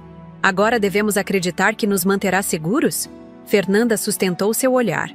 Não, não devem. Não tem razão alguma para confiar em mim. É por isso que não estou pedindo. Estou apenas apresentando a opção. A decisão é totalmente de vocês. Percebi então que algo havia mudado em Júlio durante esta conversa. A dor em seus olhos permanecia, mas havia algo mais agora. Uma determinação, uma dureza que não existia antes. Se dissermos não, o que acontece? Perguntou ele. Encontraremos outra maneira, respondeu Fernanda. Levará mais tempo. Talvez não seja tão eficaz, mas continuaremos com a operação. Vocês permanecerão no programa de proteção até considerarmos seguro liberá-los. E se dissermos sim? Júlio! Exclamei, chocada que ele sequer considerasse a possibilidade. Você não pode estar pensando... Quero ouvir, mãe. Ele me interrompeu gentilmente.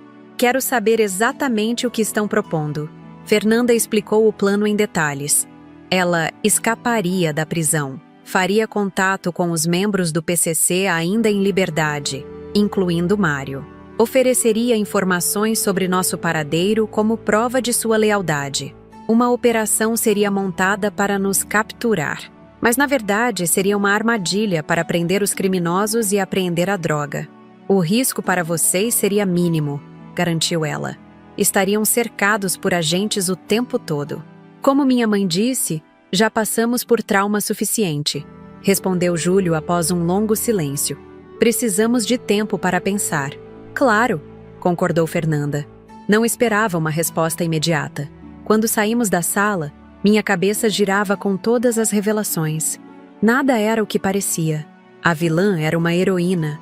O pai amoroso era um traidor ainda maior do que imaginávamos. E agora nos pediam para participar voluntariamente de uma operação policial perigosa.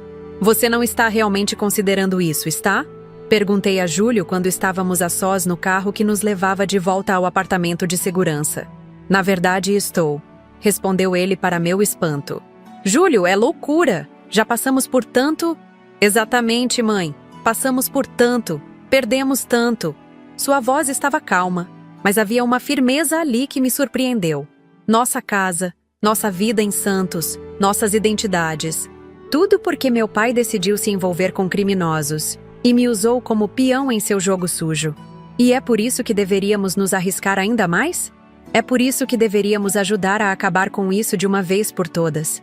Ele virou-se para mim, seus olhos brilhando com uma determinação que não via desde antes de tudo isso começar. Não quero viver o resto da vida olhando por cima do ombro, me perguntando se Mário finalmente nos encontrou. Quero virar esta página. Entendi então que meu filho estava tentando recuperar algum controle sobre sua vida.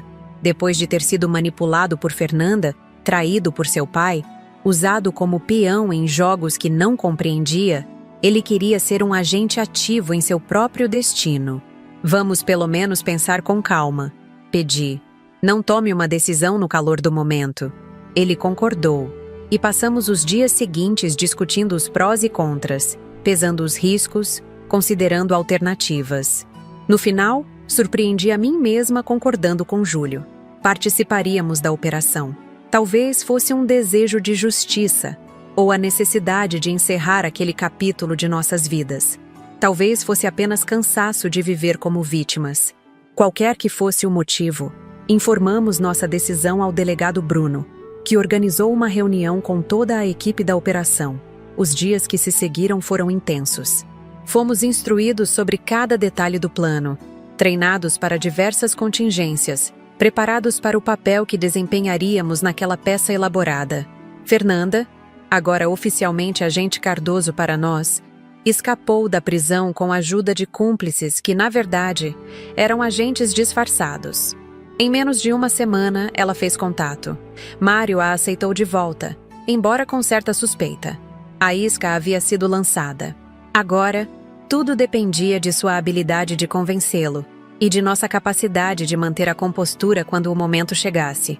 A operação foi marcada para uma noite de quarta-feira. Júlio e eu Estávamos em um novo esconderijo, um apartamento em Guarujá que havia sido totalmente equipado com câmeras de vigilância e microfones ocultos. Agentes disfarçados ocupavam os apartamentos vizinhos, o café da esquina, os carros estacionados na rua. Estávamos cercados de proteção, embora invisível aos olhos comuns. Às 22h37, exatamente como planejado, ouvimos uma batida na porta. Trocamos um último olhar, Júlio e eu, antes de ele abrir. Mário estava lá, junto com 2 homens armados. Fernanda logo atrás, seu rosto uma máscara impenetrável. "Olá, quase sogra", disse Mário com um sorriso frio. "Acho que temos contas a acertar. Não precisamos fingir nosso medo. Era genuíno." Apesar de todas as garantias, estar frente a frente com aquele homem, vendo o ódio em seus olhos, sentindo o perigo que emanava dele, era aterrorizante. Os minutos seguintes pareceram se esticar infinitamente. Mário falava, ameaçava, gabava-se de como havia escapado da polícia, de como sua operação continuava mais forte do que nunca. Júlio e eu respondíamos minimamente, como havíamos sido instruídos. Então, no momento exato em que Mário mencionou a localização da grande remessa de drogas, o verdadeiro alvo da operação, as portas e janelas explodiram simultaneamente. Agentes da Polícia Federal invadiram o apartamento por todos os lados, gritando ordens, armas em punho. Júlio me puxou para o chão, cobrindo meu corpo com o seu conforme havíamos ensaiado. O caos era ensurdecedor. Gritos, tiros, vidros quebrando. Fechei os olhos, rezando para que tudo acabasse logo, para que saíssemos vivos daquela loucura. Quando reabri os olhos, estava tudo terminado. Mário e seus homens estavam rendidos, algemados, sendo conduzidos para fora. Fernanda, não, a agente Cardoso, estava ao lado do chefe da operação, já em seu papel oficial, dando instruções, coordenando a ação. Ela veio até nós enquanto éramos escoltados para um veículo blindado. "Acabou", disse simplesmente. "Vocês estão seguros agora." Júlio olhou para ela longamente antes de responder. "Nada realmente acaba, não é mesmo? Apenas se transforma em outra coisa." 3 meses se passaram desde aquela noite. A operação foi um sucesso retumbante. A maior apreensão de drogas da história do Porto de Santos. Dezenas de prisões, incluindo políticos e empresários insuspeitos, e o desmantelamento de uma das maiores redes de tráfico e lavagem de dinheiro do estado. Júlio e eu deixamos o programa de proteção a testemunhas. Com os principais criminosos presos e condenados, não havia mais ameaça imediata. Não voltamos para Santos. Muitas memórias, muita dor. Em vez disso, recomeçamos em Curitiba. Um apartamento modesto, uma vida simples. Júlio abriu seu próprio escritório de engenharia. Eu comecei a trabalhar como voluntária em um centro comunitário. Aos poucos, estamos reconstruindo nossas vidas, peça por peça, dia após dia. Cláudio foi condenado a 15 anos de prisão por lavagem de dinheiro e associação ao tráfico. Não fomos ao julgamento. Júlio escreveu uma carta que foi lida em tribunal, não em defesa do pai, mas explicando como suas ações haviam destruído uma família. Quanto à agente Cardoso, recebemos uma carta dela algumas semanas atrás. Uma carta oficial, acompanhada por um pequeno recorte de jornal sobre a condecoração que recebeu pelo sucesso da operação. No final, uma nota manuscrita. Algumas mentiras são necessárias, mas seu custo nunca é pequeno. Carrego comigo o preço das minhas. Júlio leu a nota, dobrou-a cuidadosamente e guardou-a em sua escrivaninha. Não falamos mais sobre ela, mas às vezes pego meu filho olhando para o horizonte com uma expressão distante e me pergunto se ele pensa no que poderia ter sido, em uma realidade onde Fernanda Ribeiro fosse apenas uma mulher que se apaixonou por ele, e não uma agente cumprindo sua missão. A vida segue diferente do que imaginávamos, mas ainda nossa. E em momentos raros de calma, quando olho para trás e penso em tudo o que aconteceu, na igreja, nas revelações, nos perigos que enfrentamos, percebo que faria tudo de novo.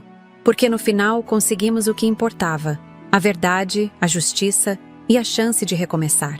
Não como vítimas de uma conspiração, mas como sobreviventes de uma história que, apesar de todos os seus momentos sombrios, nos ensinou sobre coragem, resiliência e o poder incalculável do amor de mãe. Olhando para trás agora, quase um ano depois daquele dia na igreja Nossa Senhora da Conceição, ainda me pergunto como uma simples intuição de mãe me levou a uma jornada tão extraordinária. Eu, Odete Pacheco, uma senhora de 62 anos, ex-empresária do ramo têxtil, descobri uma força dentro de mim que não sabia existir quando se tratava de proteger meu filho. Tudo começou com pequenos sinais, detalhes que não se encaixavam sobre Fernanda.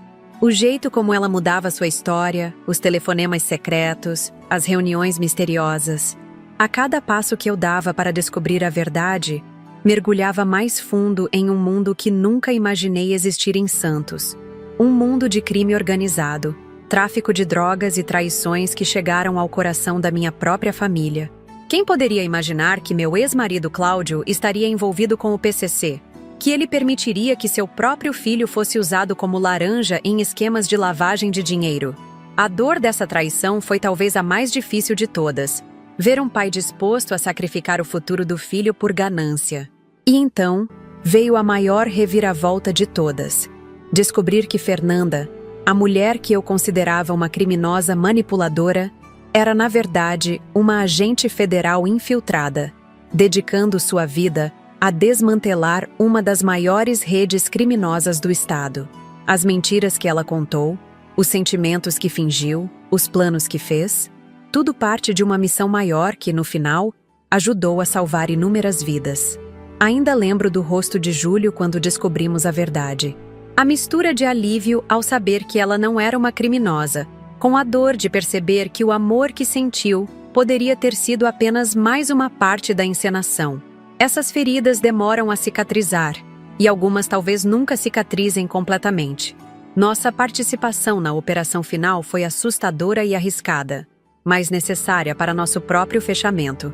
Confrontar Mário Caixa Preta face a face, servir como iscas em uma armadilha elaborada pela Polícia Federal, experiências que jamais pensei que viveria aos 62 anos de idade. Mas havia uma estranha sensação de poder em fazer parte ativa do desmantelamento daquela organização criminosa, em vez de permanecer como vítimas passivas. Hoje, nossa vida em Curitiba é simples e honesta. Júlio reconstruiu sua carreira como engenheiro, desta vez em terreno firme, sem os alicerces podres que seu pai havia construído. Quanto a mim, encontrei propósito ajudando outros no centro comunitário. Pessoas que, como nós, precisaram recomeçar suas vidas do zero por circunstâncias difíceis. Às vezes ainda recebo notícias de Santos. A mansão dos Pacheco foi convertida em um centro cultural após ser confiscada pelo governo. O restaurante Maresia, onde flagrei Fernanda com outros homens, fechou as portas depois que se descobriu ser ponto de encontro para negociações do PCC. A igreja Nossa Senhora da Conceição passou por reformas após os danos causados naquele dia caótico. E agora está mais bonita que nunca. Cláudio cumpre sua pena em uma penitenciária estadual. Júlio recebeu algumas cartas dele, mas não respondeu. Talvez um dia encontre em seu coração a capacidade de perdoar, mas esse dia ainda está distante. Algumas traições cortam fundo demais. Da agente Cardoso, ainda é difícil pensar nela como Fernanda. Recebemos ocasionalmente notícias indiretas. Foi promovida após o sucesso da operação e agora trabalha em Brasília. Nunca mais nos vimos pessoalmente. É melhor assim. Há histórias que precisam terminar para que outras possam começar. O que aprendi com tudo isso? Que a intuição de uma mãe é uma força poderosa que não deve ser subestimada. Que às vezes precisamos desafiar aqueles que amamos para protegê-los. Que a verdade, por mais dolorosa que seja, é sempre preferível a uma vida construída sobre mentiras. Aprendi também que não existem vilões e heróis puros em histórias reais. Fernanda mentiu e manipulou, mas para servir a um bem maior. Meu ex-marido traiu e prejudicou a própria família, mas em algum momento também foi o homem que amei e o pai que Júlio adorava. E eu? Fui longe demais em minhas investigações? Causei dor desnecessária ao interromper um casamento que, de qualquer forma, estava destinado ao fracasso? Essas são perguntas que ainda me atormentam nas noites silenciosas. Talvez a lição mais importante seja que a vida raramente segue os roteiros que imaginamos. Naquele dia, quando me vesti para ir ao casamento do meu filho, jamais poderia prever onde estaríamos um ano depois. Perdemos muito: uma casa, relações familiares, a segurança de uma vida conhecida. Mas ganhamos também honestidade, uma nova chance e a certeza de que, quando colocados à prova, somos capazes de enfrentar o impossível. Para todos vocês que acompanharam minha história até aqui, deixo uma mensagem do fundo do coração. Confiem em seus instintos. Lutem por aqueles que amam, mesmo quando o caminho é difícil. E lembrem-se de que, por mais escura que pareça a noite, sempre há uma chance de recomeço quando o sol nascer. Gostaria de agradecer a cada um de vocês que dedicou seu tempo para ouvir minha história aqui no canal Vovó Lembrou. Foi difícil reviver esses momentos, abrir feridas que ainda estão cicatrizando, mas há um poder libertador em compartilhar nossas experiências, sabendo que podem ajudar outras pessoas que talvez estejam passando por situações semelhantes. Se minha história tocou você de alguma forma, por favor, deixe um comentário abaixo contando o que achou ou o que faria no meu lugar. Sua opinião é muito importante para mim e para todos nós do canal. Seus comentários me ajudam a seguir em frente e a encontrar forças para continuar compartilhando histórias como esta.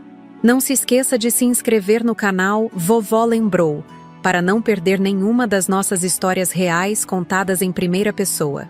São relatos como o meu, de pessoas comuns que viveram experiências extraordinárias, momentos que transformaram suas vidas para sempre. Temos novos vídeos todas as semanas, cada um com uma jornada diferente para compartilhar. E se você puder, por favor, ajude nosso canal com o Valeu Demais, uma forma de doação que nos permite continuar produzindo estes conteúdos e trazendo mais histórias para vocês diariamente. Criar estes vídeos exige muito trabalho, pesquisa, tempo e dedicação. Seu apoio, mesmo que pequeno, faz uma enorme diferença para que possamos continuar compartilhando histórias como a minha. Antes de me despedir, gostaria de deixar uma pergunta para vocês. Até onde iriam para proteger alguém que amam? Quais sinais de alerta vocês já ignoraram e depois se arrependeram? Compartilhem suas experiências nos comentários. Quem sabe sua história não pode ser a próxima a ser contada aqui no canal. Obrigada por me ouvirem, por acreditarem em mim, por fazerem parte desta jornada. A vida segue com suas surpresas, desafios e belezas inesperadas. E enquanto houver histórias para contar, estaremos aqui, recordando, compartilhando e, principalmente, vivendo. Até o próximo relato aqui no Vovó Lembrou.